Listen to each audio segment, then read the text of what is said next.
How was 2025 personally உங்களுக்கு? 2025 was really good. ஒரு amazing year தான் என்னை பொறுத்த வரைக்கும்.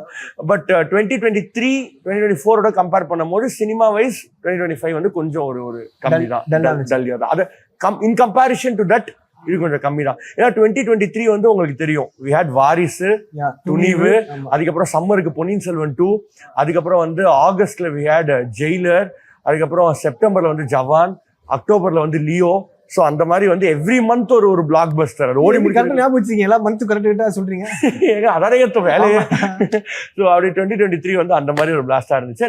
2024 வந்து நம்மளுக்கு வந்து கோட் இருந்துச்சு, கில்லி ரீரிலீஸ் இருந்துச்சு, அண்ட் அதுக்கப்புறம் வந்து இது அமரன், மஞ்சுமல் பாய்ஸ், ராயன், அது எல்லாமே இருந்துச்சு. 2025 we had very good movies. கூலி, GBU, டிராகன், பயங்கர மூவிஸ் இருந்து. 2023 கம்பேர் பண்ணும்போது 2025 வந்து ஆல் ஓவர் கொஞ்சம் ஒரு கம்மியான. உண்மை பேசும் மக்கள் ஊடகம் SS நியூஸ் டிஜிட்டல் 24/7 கனெக்டட்.